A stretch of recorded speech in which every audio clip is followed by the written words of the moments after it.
Cuida de mim, Senhor. Cuida da tua casa.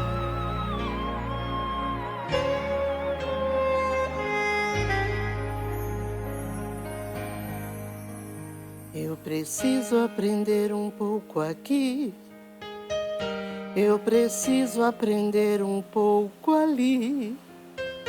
Eu preciso aprender mais de Deus, porque Ele é quem cuida de mim.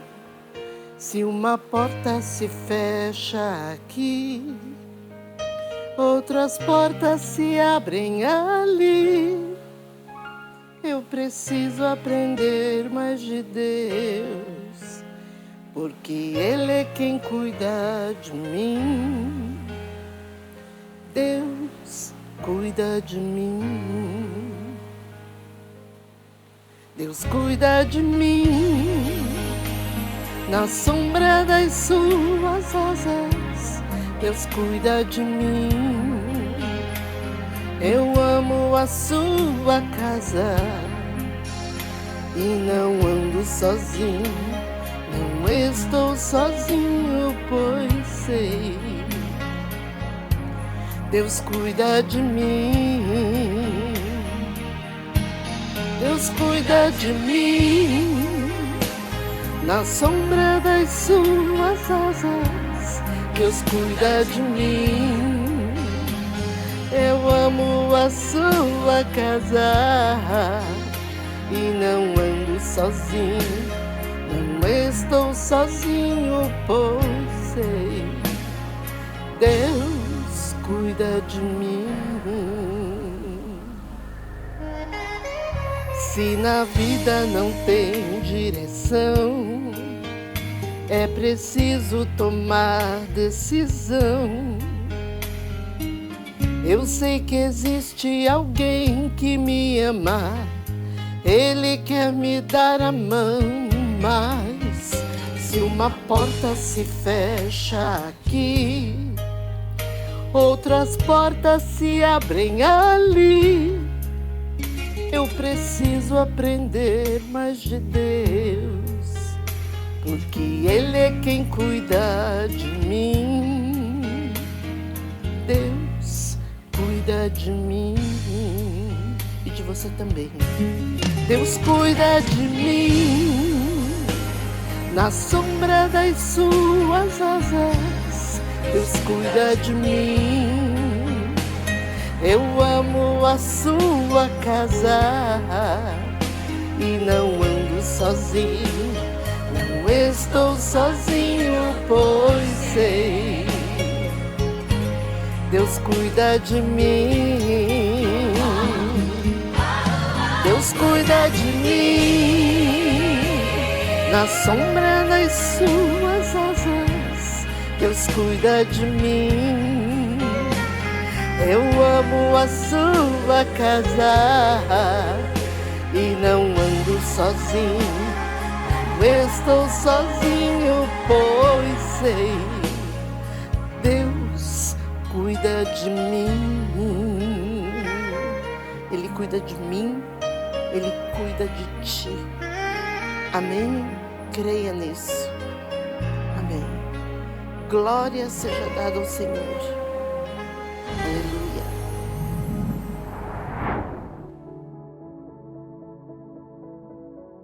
A paz do Senhor, amada igreja, amado irmão e irmã. Sejam bem-vindos a mais um culto de Falando de Deus. E eu quero que Deus fale grandemente ao seu coração nesse início de noite, fria por sinal, mas abençoada pelo Senhor. O tema da palavra que hoje nós vamos meditar é cuidado com a retórica da mentira. Cuidado com a retórica da mentira. Quem nunca se deparou com alguém tentando te convencer a adquirir algo ou que não está nos seus planos ou não está no seu desejo? Creio que muitas vezes, em algumas dessas abordagens, podemos até ter sido persuadidos a fechar um negócio, a adquirir algo que não estava nos nossos planos, seja pelo convencimento, pela emoção do momento, pelo envolvimento das palavras. Esse método eficaz de se persuadir uma pessoa se chama retórica. A retórica é a arte de falar bem, a arte do convencimento. Ela é fundamental para que um discurso seja convincente. Ela é fundamental para estabelecer qualquer base filosófica racional do que está sendo proposto. E a retórica é muito utilizada como instrumento de manipulação da opinião. Os filósofos gregos antigos dominavam a arte da retórica. Eles davam o nome de tecne, ou técnica, uma técnica de convencimento. A retórica constituiu um conjunto de regras para alcançar os seus objetivos de convencimentos, tais como falar com eloquência para o correto entendimento do que está sendo proposto, gerando ao ouvinte o convencimento de que aquilo é importante e necessário para a sua vida. A retórica é considerada uma arte de convencer e de ser eloquente, de orquestrar as palavras de modo que o emissor consegue transmitir ao receptor o sentido preciso, organizado, consistente e, consequentemente, convincente daquilo que ele está propondo. Na antiga Grécia, a retórica era utilizada pelo meio político, filosófico e jurídico. E hoje, a retórica continua fazendo parte do contexto do nosso dia a dia, e é muito utilizado, sim, pelos filósofos, pelos políticos, principalmente pelos políticos, pelos juristas, pelos advogados, pelos professores, sacerdotes, líderes de igrejas, bons vendedores, entre outros. Uma dúvida que é muito comum é saber se a retórica e a oratória são a mesma coisa. Os dois termos são semelhantes, mas não idênticos. Ambos os termos possuem significados semelhantes, mas possuem diferenças semânticas significativas. A retórica é a arte de falar bem, de maneira eloquente e precisa, com capacidade de convencer, de convencimento. Já a oratória também significa falar em público, falar bem, com a mesma finalidade, de maneira clara, eficaz e transparente, com o diferencial que a oratória não tem o propósito de convencimento. A retórica tem o propósito de convencimento, já a oratória não. Esse é o grande diferencial entre os dois. Exemplos de pessoas do passado que tinham uma habilidade enorme na retórica: Aristóteles, Platão, Sócrates, todos eles, grandes filósofos, eram muito habilidosos na retórica, na forma de persuadir e de convencer aquilo que eles desejavam. E nos tempos atuais, vamos pegar um exemplo de um fato que vem acontecendo no mundo, que é muito conhecido de todos: a retórica da guerra de Putin, Rússia versus Ucrânia. Mas como assim? Para e pensa, Putin usa a retórica, de convencimento da nação, da sua nação e do mundo para a guerra hipotética, para uma guerra sem um objetivo claro. Putin, em suas palavras, levanta a preocupação com o Ocidente como sendo uma ameaça da soberania nacional da Rússia. Putin usa a guerra para convencer o povo de sua importância como líder e como convencimento que ele tem que ser reeleito pelo seu 4º mandato consecutivo. Em resumo, a retórica belicista de Putin tem por objetivo enfatizar a ameaça pelo Ocidente, convencer de que a Rússia deve estar pronta para a guerra, convencer de que a Rússia está cercada por estados hostis, convencer de que a Rússia deve utilizar todos os recursos disponíveis para se defender. E na Bíblia? O que vamos encontrar de relato que possa nos remeter a uma retórica? Eu quis dar essa introdução sobre retórica para que você entenda o significado desta palavra e de como ela é muito usada pelo bem e pelo mal. Em toda a Bíblia vamos encontrar fatos e acontecimentos que nos remetem a alertas de que Satanás utilizava da retórica para convencer o mundo de que o pecado é bom para nossas vidas. Observe, Satanás é um excelente orador e utiliza em suas palavras retórica da mentira, convencendo muitos a seguirem um caminho que o leva à morte, convencendo muitos que devemos pensar somente em nós mesmos e não no próximo, convencendo que o amor verdadeiro é o que o mundo nos oferece e nos apresenta e não o amor a qual Jesus nos ensinou, convencendo que ser livre é poder fazer qualquer coisa a qualquer custo, convencendo que mentir não é tão ruim assim, convencendo que trair é algo normal, nada de errado, convencer que o pecado é algo importante de ser vivido. Convido a todos, se possível, a abrir a sua Bíblia em Efésios 5, do versículo 6 ao versículo 11, e podemos entender como Satanás é astuto e como ele age de forma a enganar a muitos através da retórica. Efésios 5, do versículo 6 a 11, diz assim a palavra do Senhor. Ninguém os engane com palavras tolas, pois é por causa dessas coisas que a ira de Deus vem sobre os que vivem na desobediência. Portanto, não participem com eles dessas coisas, porque outrora vocês eram trevas, mas agora são luz no Senhor. Vivam como filhos da luz, pois o fruto da luz consiste em toda bondade, justiça e verdade, e aprendam a discernir o que é agradável ao Senhor. Não participem das obras infrutíferas das trevas, antes exponham-nas à luz. Amém. Até aqui do versículo 11. Pelos relatos bíblicos, todos que nós lemos, vemos que Satanás era retórico em suas palavras, sempre na tentativa de convencimento de que o pecado era bom para nossas vidas, de que o pecado é muito prazeroso, de que o pecado vai nos fazer bem. Ele tenta convencer de que Deus criou o mal, ele tenta convencer de que o pecado não leva à morte, de que o pecado, dentro do pecado nós estamos livres, porque nós temos livre-arbítrio para seguirmos os caminhos que nós queremos, de que não tem nada de errado em pecar, de que Deus só exige e nada nos dá em troca.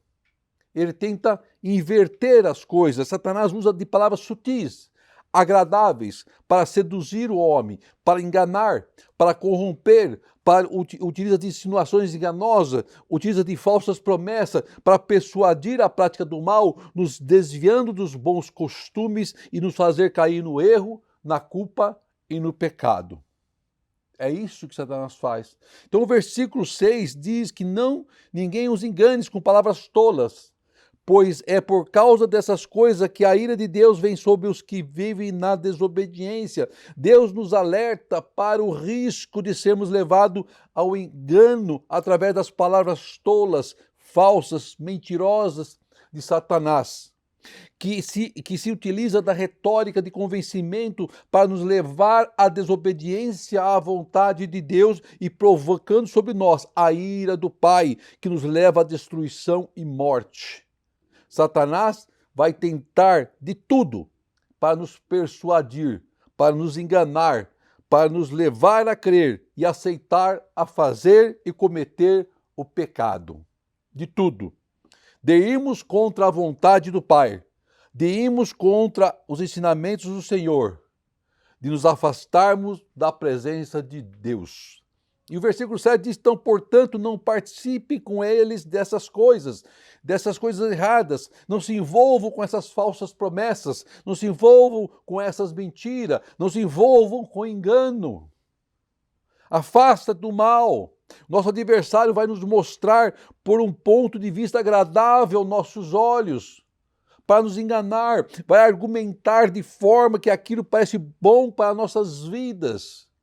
Vai tentar nos levar a mudar de opinião a respeito dos ensinamentos de Deus, do Pai. Satanás utiliza da retórica do convencimento.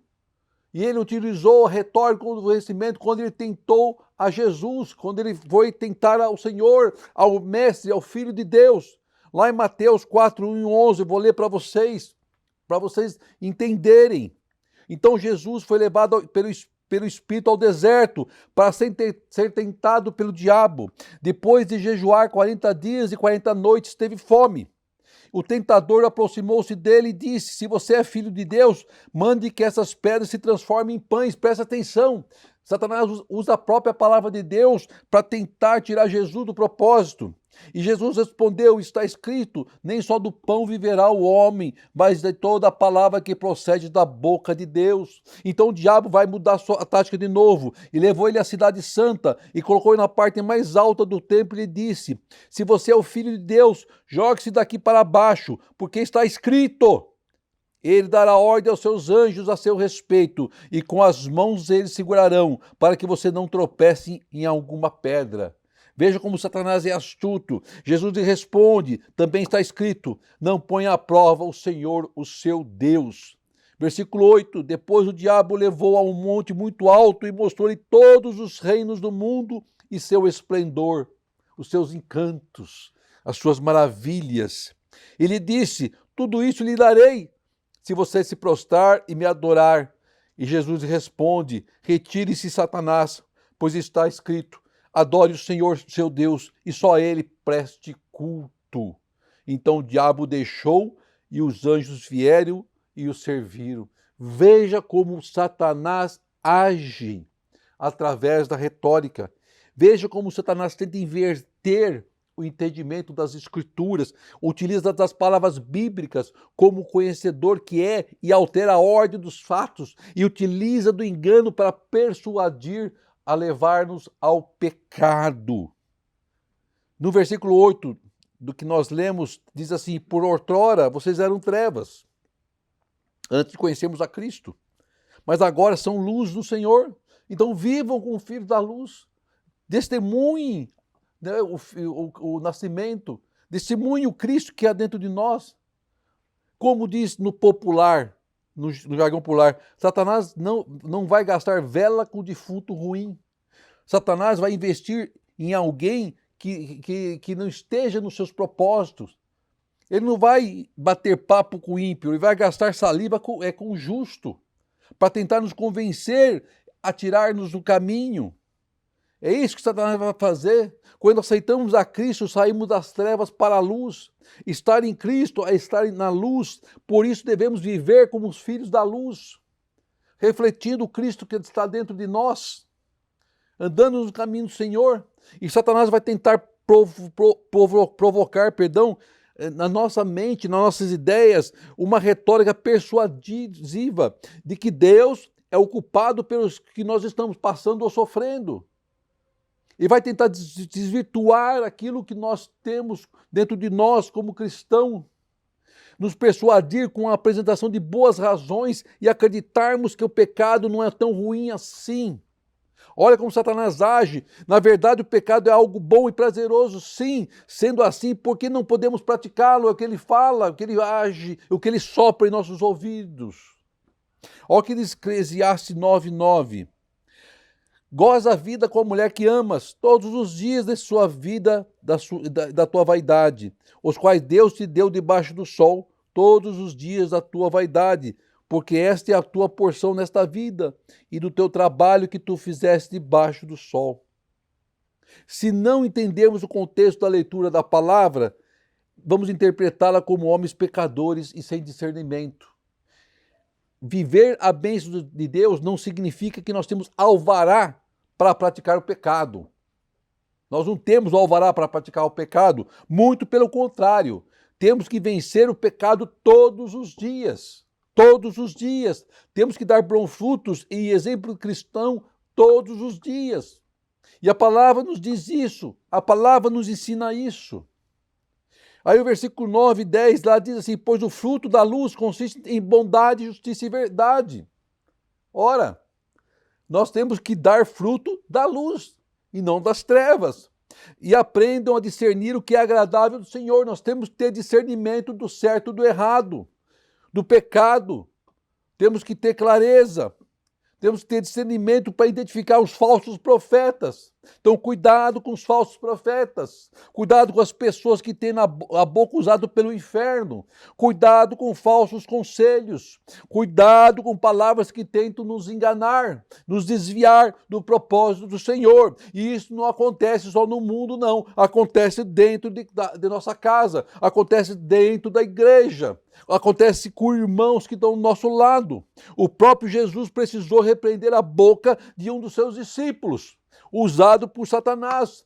Jesus estava a ensinar os discípulos a falar sobre o que estaria por vir, a sua morte. Então Pedro é usado por Satanás. A boca de Pedro é usada por Satanás. Lá em Mateus 16, 22, 23, que diz assim: então Pedro, chamando-o à parte, começou a repreendê-lo, dizendo: nunca, Senhor, isso nunca te acontecerá.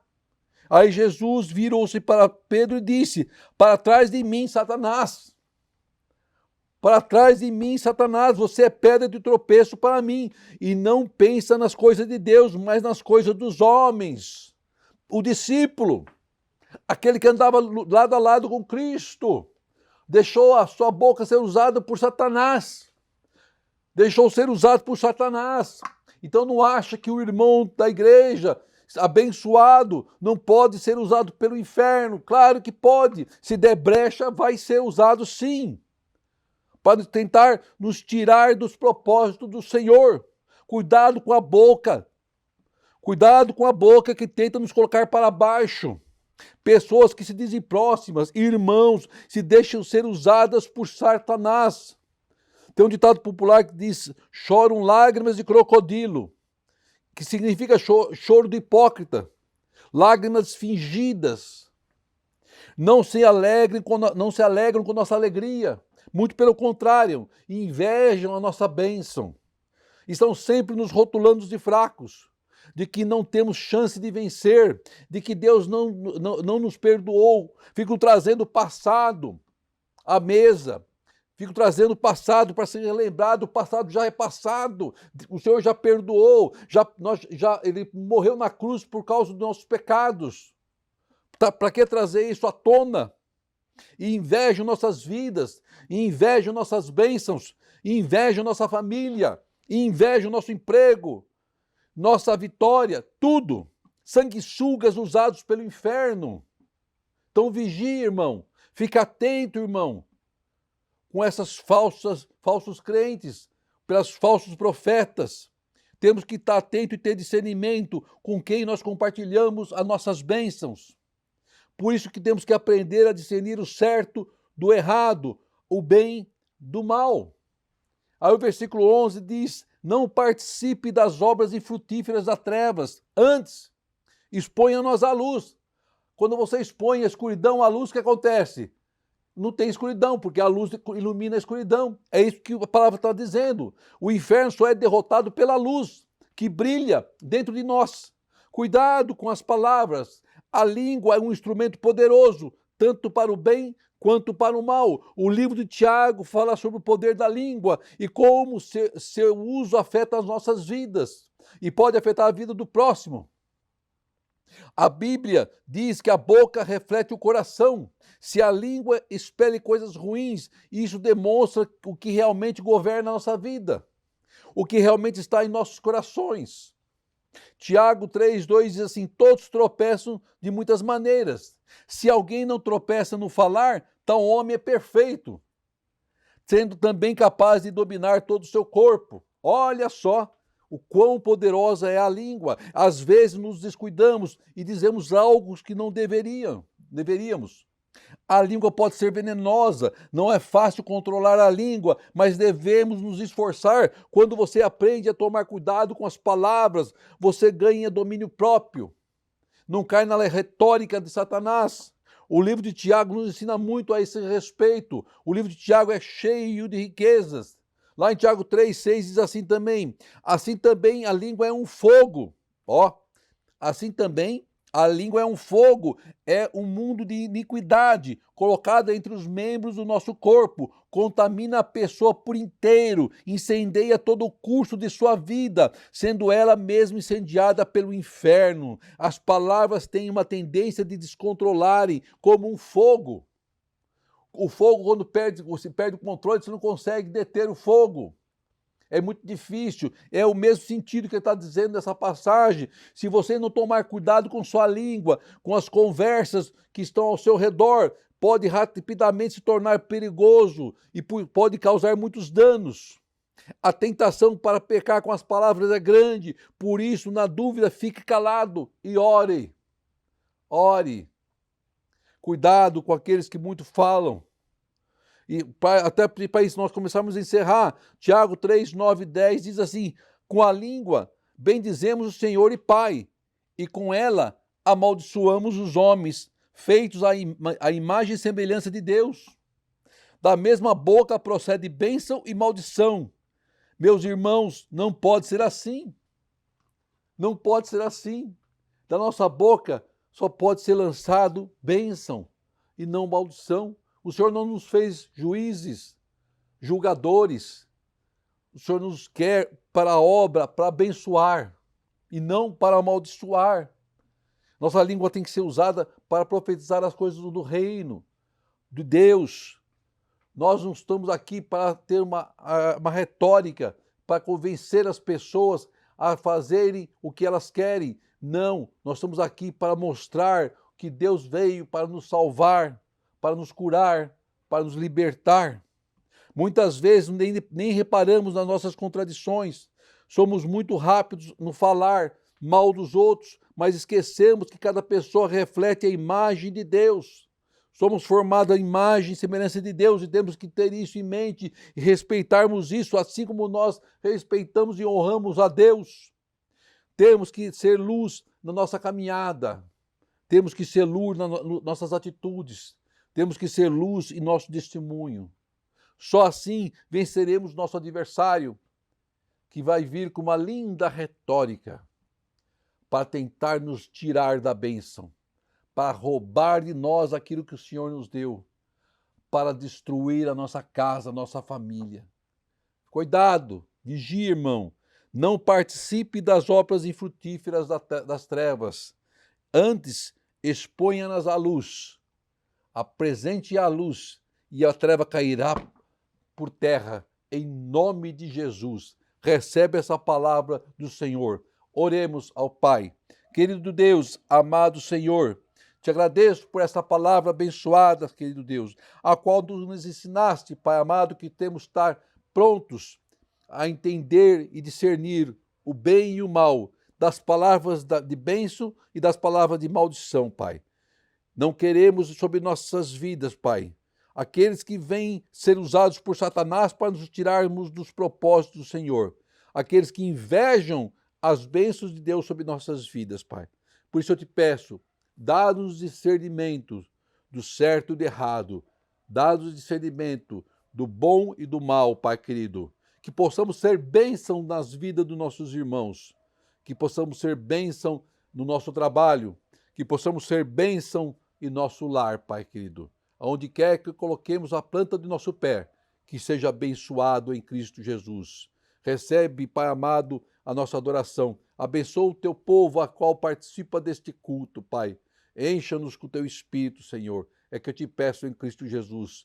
Que o grande amor de Deus, a graça e a doce consolação do Espírito Santo de Deus esteja com toda a igreja, hoje e sempre, em Cristo Jesus. Amém. Deus cuida de mim, na sombra das suas asas.